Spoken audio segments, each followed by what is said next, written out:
ദൈവനാമം മഹത്വപ്പെടുമാറാകട്ടെ.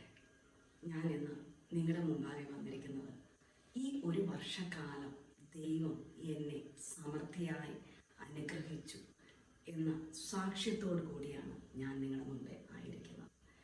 ഈ കഴിഞ്ഞ ഒരു വർഷക്കാലം എൻ്റെ ജീവിതത്തിൽ തന്നെ എനിക്ക് തന്നെ ആശ്ചര്യമാകുന്ന രീതിയിൽ എൻ്റെ ജീവിതത്തിൽ ഞാൻ എൻ്റെ കഴിഞ്ഞ 45 വർഷക്കാലവും എൻ്റെ ജീവിതത്തിൽ ഞാൻ നേടാത്തതായ പല കാര്യങ്ങളും എൻ്റെ ജീവിതത്തിൽ എനിക്ക് പ്രാപിക്കുവാൻ സാധിച്ചതായ വർഷമാണ് ഈ കഴിഞ്ഞ വർഷം. ആത്മീകമായിട്ടാണെങ്കിലും ഭൗതികമായിട്ടാണെങ്കിലും ദൈവം എന്നെ വളരെയധികം അനുഗ്രഹിച്ച വർഷമാണ്. അത് നിങ്ങളുടെ മുമ്പേ സാക്ഷ്യമായി എനിക്ക് എത്ര പറഞ്ഞാലും ദൈവത്തോട് എത്ര തന്നെ നന്ദി പറഞ്ഞാലും തീരാത്ത ഒരു വർഷമാണ് ഈ കഴിഞ്ഞ 2024 എന്നുള്ളത്. കഴിഞ്ഞ ഡിസംബർ മാസത്തിൽ കർത്താവിൻ്റെ ദാസൻ പ്രവചന ശബ്ദത്തിൽ പല കാര്യങ്ങളും വിളിച്ചു പറയുവാനിടയായി. നിങ്ങൾക്ക് നഷ്ടപ്പെട്ടതായ പല കാര്യങ്ങളും നിങ്ങൾക്ക് തിരികെ ലഭിക്കുന്ന വർഷമാണ് ഈ വർഷമെന്ന് ഞാനും അത് വിശ്വാസത്തോടുകൂടി പ്രാപിക്കുവാൻ ഇടയായി തീർന്നു. എൻ്റെ ജീവിതത്തിൽ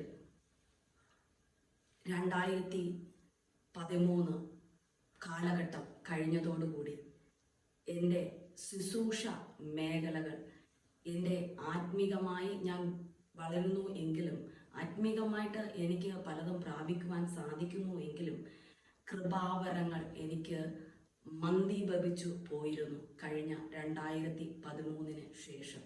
എന്നാലും അത്രത്തോളം നഷ്ടപ്പെട്ടില്ല, പക്ഷേ എനിക്ക് ശുശ്രൂഷകൾ നഷ്ടപ്പെട്ടിരുന്നു. എനിക്ക് ശുശ്രൂഷിക്കുവാൻ സാധിക്കാതെയിരുന്നു. എന്നാൽ കഴിഞ്ഞ വർഷം ഒരു മാർച്ചോടുകൂടി എൻ്റെ ജീവിതത്തിൽ വലിയ ചേഞ്ചുകളാണ് എൻ്റെ ജീവിതത്തിൽ കടന്നു വരുവാനിടയായി തീർന്നത്. എനിക്ക് പൈശാചിക ശക്തികളുടെ മേൽ അധികാരത്തെ ദൈവം നൽകിയിരുന്നു. ഞാൻ ശുശ്രൂഷിക്കാതെ ഇത്രയും വർഷം ആയിരുന്നപ്പോൾ ഒരു പിച്ചാത്തി കൊണ്ട് ഒരു മൂലയിൽ ഇട്ടാൽ അത് തുരുമ്പിച്ചു പോകത്തില്ലേ? അതേ അവസ്ഥ തന്നെയായിരുന്നു എൻ്റെ ജീവിതത്തിലും കടന്നു വന്നത്. കാരണം ഞങ്ങൾ ഭവനം മാറി താമസമായപ്പോൾ ഇവിടെ ഞാൻ തീർത്തും ഭവനത്തിൽ ഒറ്റയ്ക്കായി തീർന്നു. എൻ്റെ മക്കളെ നോക്കാൻ എന്നുള്ള രീതിയിൽ എനിക്ക് ശുശ്രൂഷ മേഖലയിലോട്ട് യാതൊരു ചാൻസും ഇല്ലാതെ ഞാൻ എപ്പോഴും ഭവനത്തിലായിരുന്നു. പക്ഷേ ഭവനത്തിൽ ഇരിക്കുമ്പോൾ പ്രാർത്ഥിക്കും, ഉപവസിക്കും. എൻ്റെ ഉപവാസത്തിനും കണ്ണുനീരിനൊന്നും ഞാൻ ബ്രേക്ക് വച്ചിട്ടുണ്ടായിരുന്നില്ല. ഞാൻ എപ്പോഴും ദൈവസന്നിധിയിൽ ഉപവസിക്കുന്ന ഒരു വ്യക്തിയായിരുന്നു. അത് വർഷത്തിൽ പലപ്പോഴും ഞാൻ 21 ദിവസമൊക്കെ ഞാൻ ഫാസ്റ്റിംഗ് എടുക്കും. ചർച്ച് എല്ലാ വർഷവും ജാനുവരിയിൽ അല്ലെങ്കിൽ ഡിസംബറിൽ 2021 മുതലാണ് ജനുവരിയിലായിട്ട് ഈ ഫാസ്റ്റിംഗ് തുടങ്ങുവാനിടയായത്. അതിന് മുന്നേ വരെ ഡിസംബറിലാണ് നമ്മുടെ 21 ദിവസത്തെ ഫാസ്റ്റിംഗ് നടന്നു വന്നിരുന്നത്. പക്ഷേ അങ്ങനെ മാത്രമല്ല, ഞാൻ എൻ്റെ ജീവിതത്തിൽ വർഷത്തിൽ 2, 3 ഒക്കെ 21 ഫാസ്റ്റിംഗ് ഞാൻ എൻ്റെ ഭവനത്തിലിരുന്ന് ദൈവസന്നിധിയിൽ എടുക്കുന്ന ഒരു വ്യക്തിയായിരുന്നു.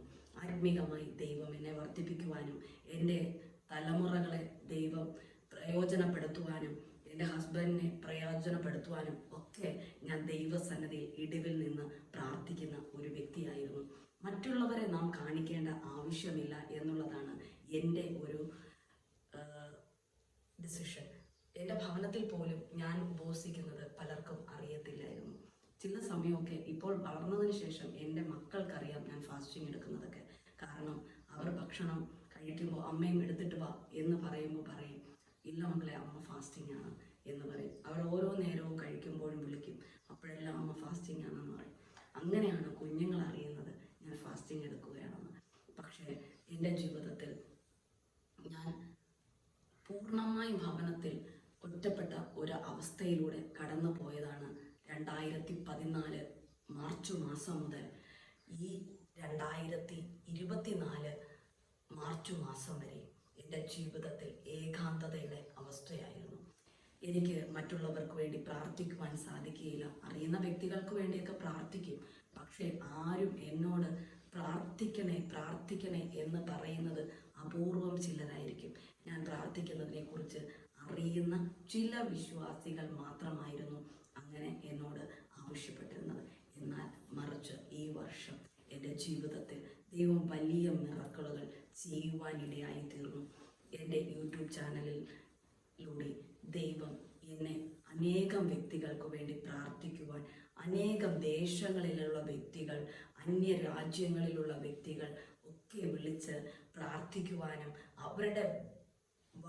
അവർ പൈശാചിക ബന്ധനത്തിൽ അകപ്പെട്ട്, ഒരു കുഞ്ഞാണെങ്കിൽ സ്കൂളിൽ പോലും പോകുവാൻ സാധിക്കാതെ 2 വർഷം കൊണ്ട് ഭവനത്തിൽ പൂട്ടപ്പെട്ട ഒരു വ്യക്തി, അത് വിദേശ രാജ്യത്ത് നിന്ന്, യൂറോപ്യൻ രാജ്യത്ത് നിന്ന് എന്നെ ആ കുഞ്ഞിൻ്റെ മാതാവ് വിളിക്കുവാനിടയായി തീർന്നു.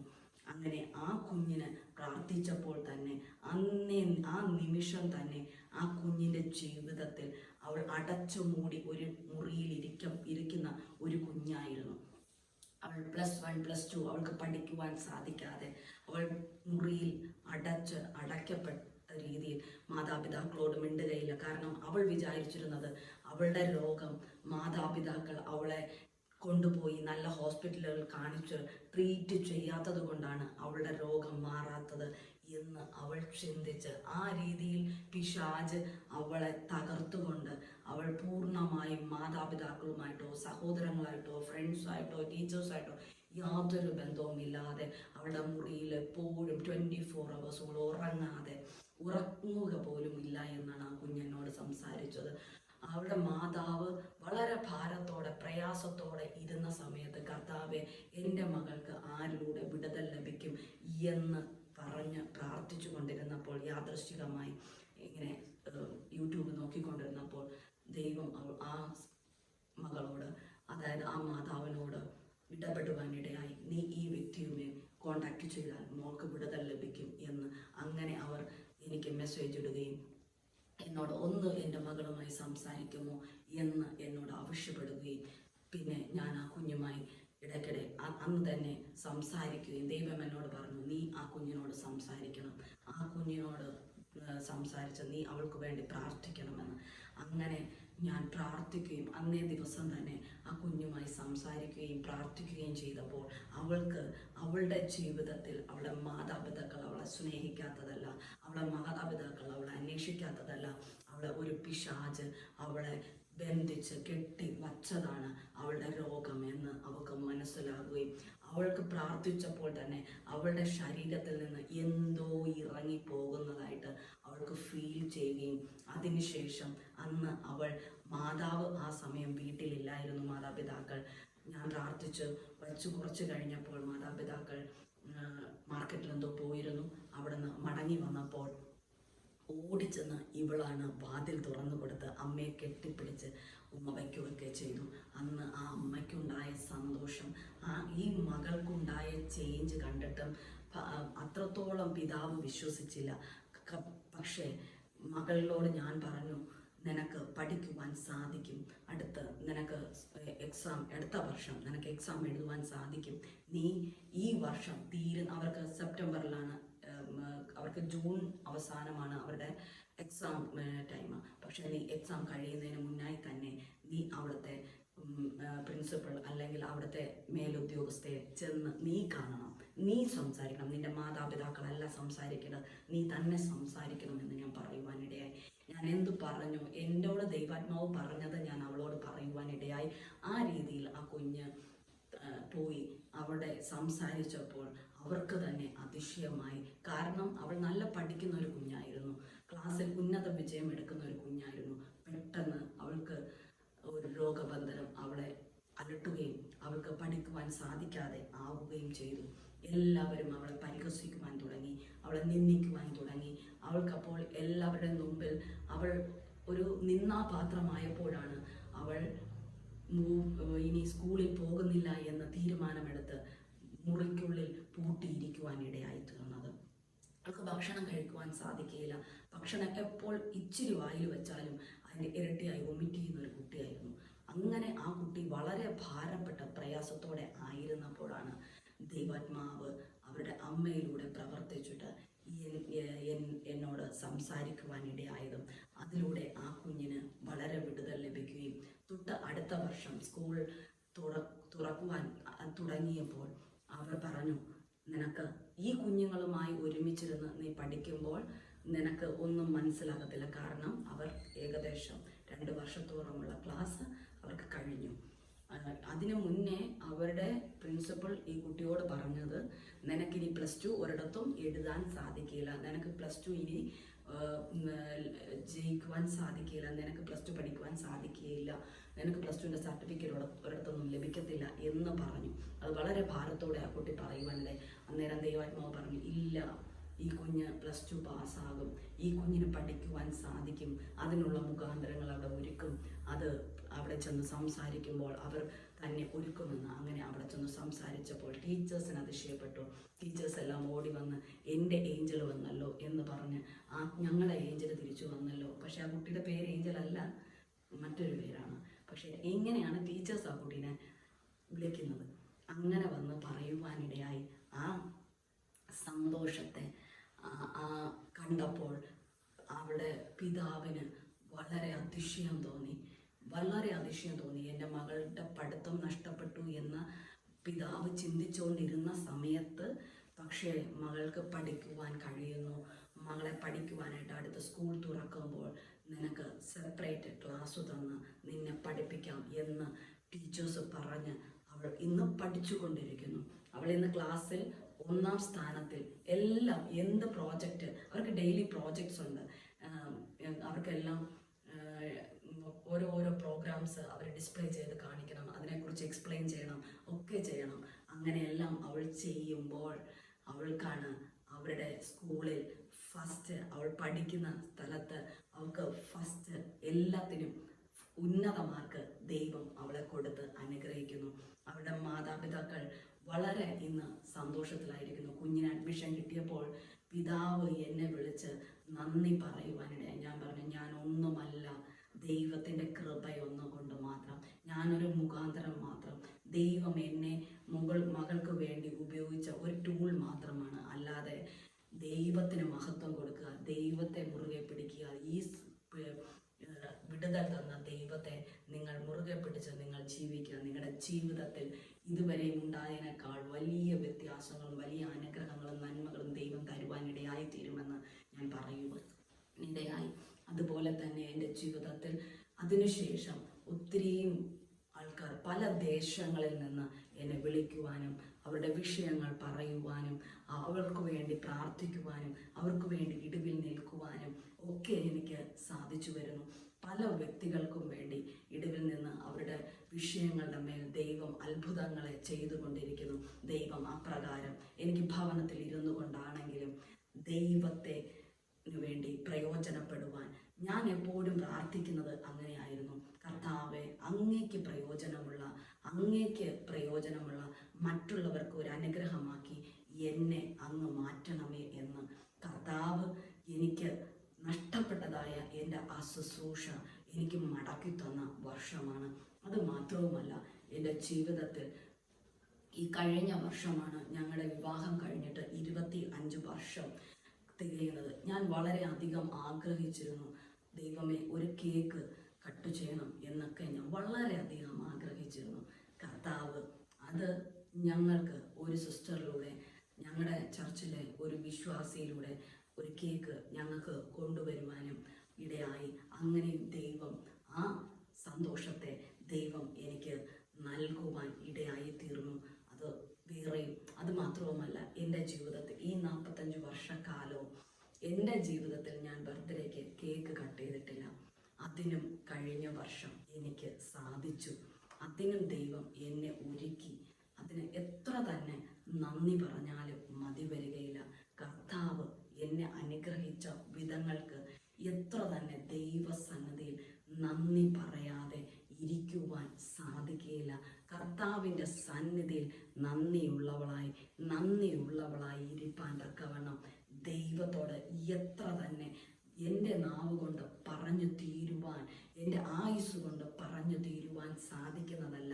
അത് മാത്രവുമല്ല, എൻ്റെ മകന് കർത്താവിൻ്റെ സന്നിധിയിൽ എൻ്റെ മകൻ ജനിക്കുന്നതിന് മുമ്പേ ഞാൻ കർത്താവിനോട് പ്രാർത്ഥിച്ച ഒരു കാര്യമാണ്.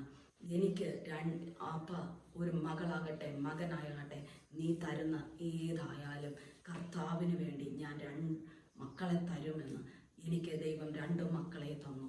ഞങ്ങൾക്ക് 3 വർഷക്കാലം കുഞ്ഞുങ്ങളില്ലാതിരുന്നിട്ടാണ് മകനെ ലഭിക്കുന്നത്.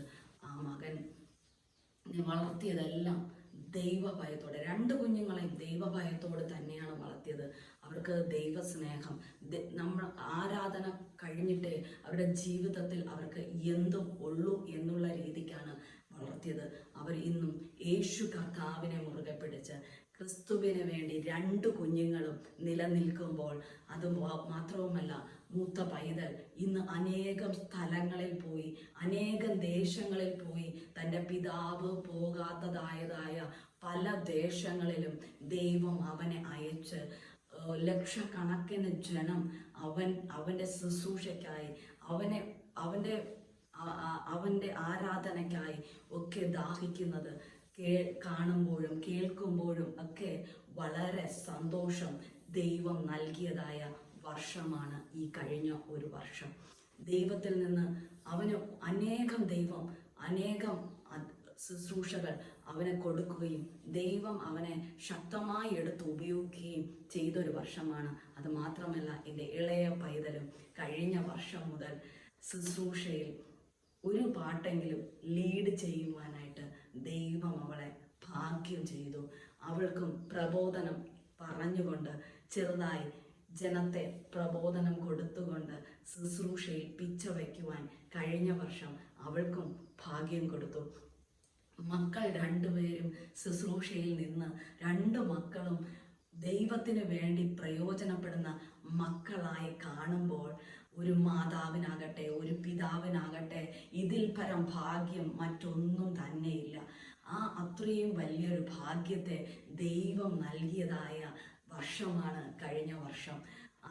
അങ്ങനെ ദൈവം നമ്മെ കഴിഞ്ഞ വർഷം വളരെ അധികം അനുഗ്രഹിക്കുവാൻ ഇടയായി തീർന്ന വർഷമാണ്. എൻ്റെ ജീവിതത്തിൽ ഞാൻ വളരെയധികം ആഗ്രഹിക്കുന്ന ഒരു കാര്യമാണ്, ഏതെങ്കിലും ഒരു അവധി വരുമ്പോൾ എൻ്റെ ഹസ്ബൻഡും ഞങ്ങളോടൊപ്പം സന്തോഷത്തോടെ ഭവനത്തിൽ ആയിരിക്കണം എന്നുള്ളത്. കഴിഞ്ഞ 25-ാം തീയതി, അതായത് ഈ ഡിസംബർ 25-ാം തീയതി ക്രിസ്മസ് നാളിൽ, ക്രിസ്മസ് ആരാധന കഴിഞ്ഞിട്ട് ഞങ്ങൾ ഇറങ്ങിയപ്പോൾ പറഞ്ഞു, ഞാൻ 1 മണി കഴിഞ്ഞേ വരത്തുള്ളൂ എന്ന് പറഞ്ഞ് ചർച്ചിൽ നിൽക്കുവാനിടയായി. പക്ഷേ ഞങ്ങളിവിടെ വന്നു 11:30 കഴിഞ്ഞ് 11:45 ആയപ്പോൾ ഞങ്ങളിവിടെ വന്നു. ഞാനും പൈതങ്ങളും ഒരുമിച്ച് വന്നു. ഞങ്ങൾ ഭക്ഷണം രാവിലെ പ്രിപ്പയർ ചെയ്ത് വെച്ചിട്ടാണ് പോയത്.